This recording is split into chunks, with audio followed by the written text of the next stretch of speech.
ये जो लड़की वीडियो में डांस कर रही है इसका नाम है अंजलि और ये मध्य प्रदेश की रहने वाली है। अंजलि की इस वीडियो के बाद उसकी शादी होती है और वो बहुत ज्यादा खुश होती है। आप वीडियो में देख ही सकते हैं कि वो कितनी ज्यादा खुश होती है अपनी शादी पे। वो हर फंक्शन में बहुत ज्यादा इंजॉय करती है। लेकिन शादी की कुछ टाइम पहले ही उसके होने वाले ससुराल वाले उसके घर आते हैं और उसके मामा को कहते हैं कि देखिए, हमारे पास शादी करने के पैसे बिल्कुल भी नहीं है, तो हमें ये शादी कैंसिल करनी पड़ेगी। जिस पर उस लड़की के मामा रिप्लाई करते हैं कि नहीं नहीं नहीं, आप ऐसा मत कीजिए वरना हमारी इज्जत चली जाएगी। तो ससुराल वाले बोलते हैं ठीक है, एक काम कीजिए, आप हमें 2 लाख रुपए दे दें, फिर हम शादी कर लेंगे, हमें कोई दिक्कत नहीं है।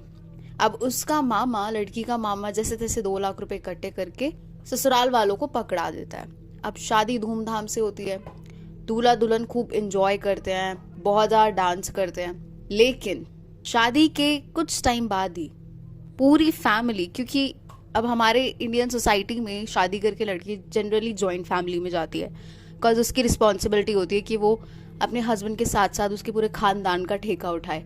तो वो जब शादी के बाद अपने ससुराल जाती है तो उसको धीरे धीरे करके टॉर्चर करना स्टार्ट कर देते हैं सारे के सारे वहाँ पे। बिकॉज ये तो रिचुअल है एक्चुअल में इंडियन सोसाइटी का कि अगर आपके घर कोई लड़की शादी होके आती है तो टॉर्चर करना तो बनता है, बिकॉज फिर प्रथा टूट जाएगी, जो बहुत टाइम से चलती आ रही है लड़कियों के ऊपर अत्याचार करने की आफ्टर मैरिज। उस लड़की को टॉर्चर किया जाता है एंड गेस व्हाट, किस बात के लिए? बहुत इजी गेस हो गए, ऑफ कोर्स दहेज के लिए।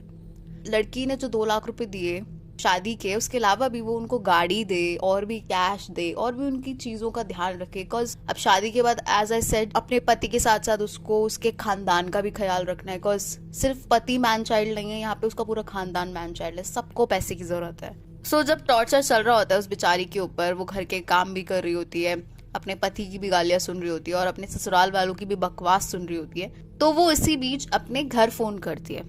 एंड गेस व्हाट, अगेन उसको घर से क्या आंसर मिलता होगा? वही टिपिकल इंडियन पेरेंट्स वाला आंसर, बेटा एडजस्ट तो करना पड़ता है, बेटा कुछ टाइम की बात है, स्टार्टिंग में तो ये सुनना पड़ता है, थोड़ी बहुत नोक झोंक तो होती रहती है। सो ये सलाह उसकी माँ ने उसको दी, जिसके बाद वो लड़की चुप हो गई। बट उसकी ये सलाह सुनने के बाद भी उस लड़की के ऊपर टॉर्चर बंद नहीं हुआ और उसी बीच एक और चीज हो गई, और वो चीज ये थी कि उसके हस्बैंड की जॉब छूट गई, उसे जॉब से फायर कर दिया गया।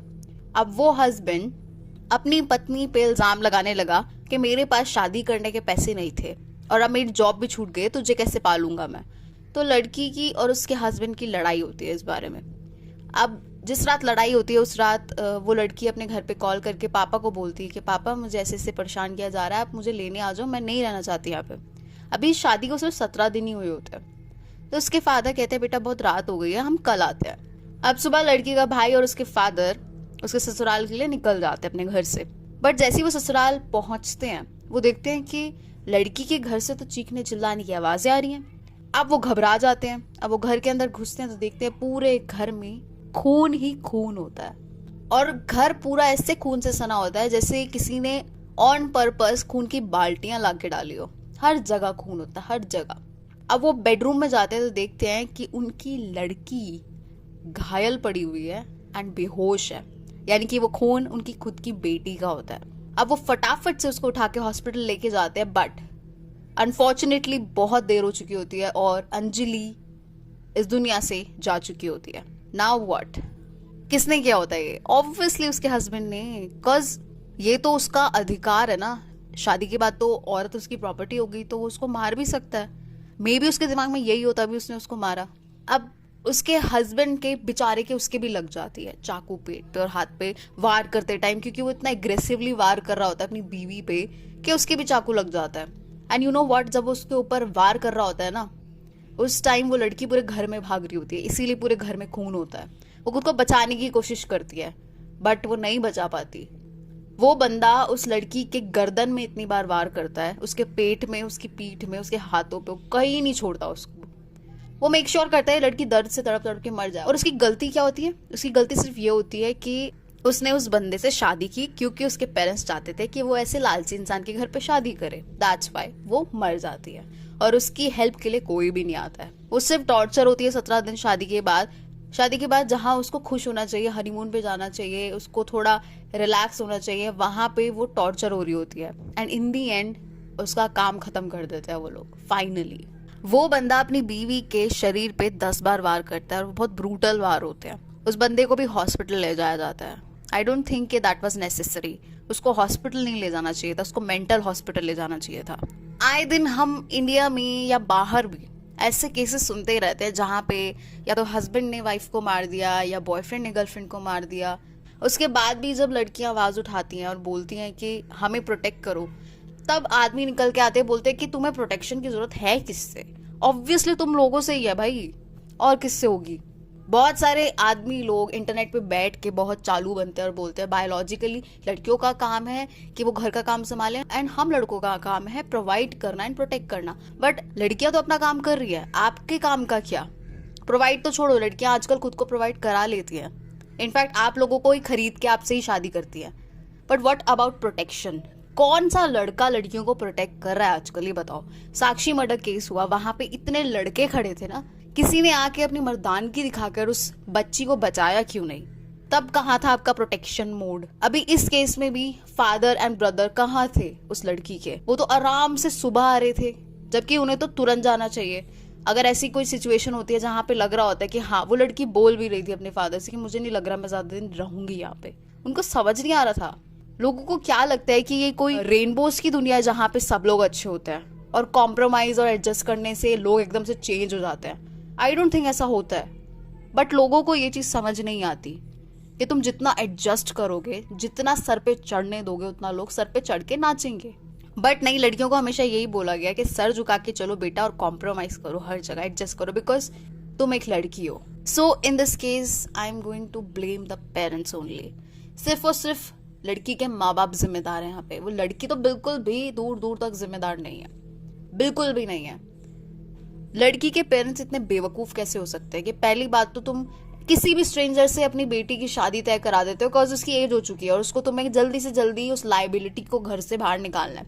अब तुम्हारी लड़की की शादी रुकने वाली है बिकॉज उस लड़के के नल्ले के पास पैसे नहीं है, तो तुम क्या करते हो? तुम उस शादी को तोड़ने की बजाय और अपनी लड़की के लिए कोई और ढूंढने की बजाय और कोई और ढंग का लड़का ढूंढने की बजाय तुम उसको 2 लाख रुपए दे देते हो कि ले बेटा, हम पे कर रहे हैं शादी करने के लिए, तो हम अब शादी कर लो। और शादी करने के बाद भी जब लड़की को टॉर्चर किया जाता है, तुम लोग उसको एडजस्ट करने को बोलते हो। तुम्हें ऑलरेडी पता होना चाहिए था कि ऐसे लालची लोग जो 2 लाख रुपए मांग रहे हैं शादी करने के लिए, वो आगे क्या बच्ची को टॉर्चर नहीं करेंगे? और तुम्हारी एडजस्ट का ड्रामा, अब ले लो, लड़की तो गई ना, अब क्या होगा? तुम केस करोगे उसके ऊपर, ये केस सालों साल चलेगा, तुम्हारी बच्ची तो वापस नहीं आने वाली ना। मैं ये नहीं कह रही हूँ कि हर अरेंज मैरिज में ऐसा होता है, लव मैरिजेस में भी होता है। It's not about love and arrange marriage, it's about कि तुम किस बंदे से शादी करा रहे हो। यार एटलीस्ट देख तो लो कि किससे शादी करा रहे हो। मेंटली इल तो नहीं है इस बंदे की तरह, किसका तो नहीं है, तुम्हारी बच्ची को 17वें दिन मार तो नहीं देगा। What I don't understand is कि हमारी इंडिया में, हमारी इस इंडियन सो कॉल्ड सोसाइटी में जो पेरेंट्स होते हैं लड़की की शादी पे 50-50 लाख, 1-1 करोड़ लगा देते हैं। बेसिक मिडिल क्लास फैमिलीज करती है, वो भी 15-15 लाख रुपए खर्च करती है। आई डोंट अंडरस्टैंड वाई तुम 15-15, 20-20 लाख खर्च कर रहे हो, फिर तुम दहेज दे रहे हो, तुम गाड़ी दे रहे हो, ये दे रहे हो, फलाना दिखा दे रहे हो। उसके बाद तुम लड़की को डाल रहे हो जॉइंट फैमिली में, जहां जाकर वो लड़की पूरे खानदान की नौकरानी बनेगी for the rest of her life. इससे अच्छा अपनी बेटी की ये शादी पे 50-50 लाख खर्च करने से अच्छा उसको एक अपार्टमेंट दिला दो, उसको एक घर दिला दो, उसके नाम पे पैसे कहीं जमा करा दो। एटलीस्ट कल को उसके साथ कुछ भी ट्रेजेडी होती है, उसका अपना घर तो होगा। तुम पैसे सारे ससुराल वालों को दे देते हो, लड़की के हाथ कुछ नहीं आता। फिर लोग कहते हैं कि अरे सरकारी नौकरी का लड़का ढूंढना तो है ना, तो जब अब लड़का ढूंढा तो दहेज तो देना पड़ेगा। What bullshit. लड़कियां भी आजकल कमा रही है। आजकल तो उल्टा इतना ज्यादा चीज बेकार हो गई है कि लड़कियां शादी करती हैं, वो पूरी एक तो ट्रांसफॉर्म हो जाती है, वो अपना रहने का तरीका, कपड़े पहनने का तरीका सब कुछ छोड़ देती है। उसके बाद वो किसी के घर की नौकरानी भी बनती है, प्लस वो कमा के भी लाती है। आजकल मॉडर्न लड़कियों की तो गत ऐसी कर दी है कि बाहर जाके तुम कमा के भी लाओगी, वो पैसा हमें भी दोगी, और घर आके पूरे खानदान को चाय भी तुम ही पिलाओगी, और जाते हुए भी तुम नाश्ता बना के जाओगी। And still in the and तुम लड़की को ब्लेम कर दोगे। एंड इफ कोई लड़की नहीं चाहती ये सब करना, तुम उसको वैम्प का नाम दे दोगे, वैम्प बना दोगे, उसको एनिमी, अपना दुश्मन बना दोगे।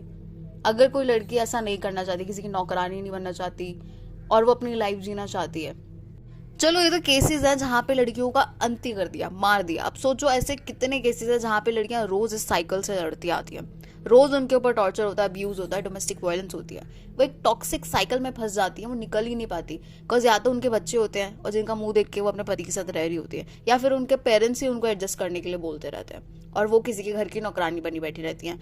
अब मुझे कमेंट सेक्शन में आके अगर लोग बोलेंगे ना कि अपना घर का काम करना नौकरानी बनना होता है क्या, तो एक्चुअल में वो घर सिंपल एक लड़की का नहीं होता, उस घर में और भी लोग रह रहे होते, तो वो भी अपना काम कर सकते हैं। एक्चुअल में तुम्हें नहीं लगता कर सकते हैं ना? सो खैर ये काम वाम की बात साइड करते हैं। ये जो आए दिन केस हो रहे हैं ना, लड़कियों को मार देना, कभी श्रद्धा आफ्ताब, कभी निक्की, कभी वो जो लड़की थी साक्षी, कभी वो बेचारी अंजलि जिसको गाड़ी के नीचे से घसीट दिया, क्या हो रहा है ये? I don't understand. मुझे लगता नहीं है लड़कियां सेफ है। कहाँ से सेफ है लड़कियां? कहीं सेफ नहीं है भाई, दुनिया के किसी कोने में लड़कियां सेफ नहीं है। अब कैंडल मार्च किया जा रहा है, अब कैंडल मार्च करके क्या करोगे भाई? गई ना लड़की तो। यही होता है यार, यही होता है, लड़कियां मर जाती हैं। निर्भया केस में भी ये हुआ, किसी ने उसको बचाया नहीं, किसी को कुछ होश ही नहीं है, कहीं पुलिस ही नहीं है, कुछ नहीं है, उसका बस में रेप हो रहा है, उसके साथ इतना ब्रुटैलिटी हो रही है, उसके बाद कैंडल मार्च कर दो, हर जगह कैंडल मार्च कर दो। कैंडल मार्च से क्या होता है? कुछ नहीं होता भाई। जब तक तुम लोग एक कैंडल छोड़ के डंडा नहीं उठाओगे ना, कुछ नहीं होगा। गली में तुम किसी कपल को देख लो तो पूरी की पूरी जनता इकट्ठी हो जाती है, एकदम से सबके संस्कार बाहर आ जाते हैं कि यार ये क्या कर रहे हैं, ये पीडीए क्यों कर रहे हैं, ये हमारे संस्कारों का उल्लंघन कर रहे हैं एक्सेट्रा। बट कोई ऐसा केस होता है जैसे लड़की को छेड़ा जा रहा है, लड़की को टॉर्चर किया जा रहा है, या हस्बैंड लड़की को मार रहा है, या कुछ भी ऐसा केस होता है, लोग क्या होते हैं? They are nowhere to be seen and this is very sad, very very sad। तो चलिए मिलते हैं हमारी नेक्स्ट वीडियो में। Till then thank you so much and bye bye.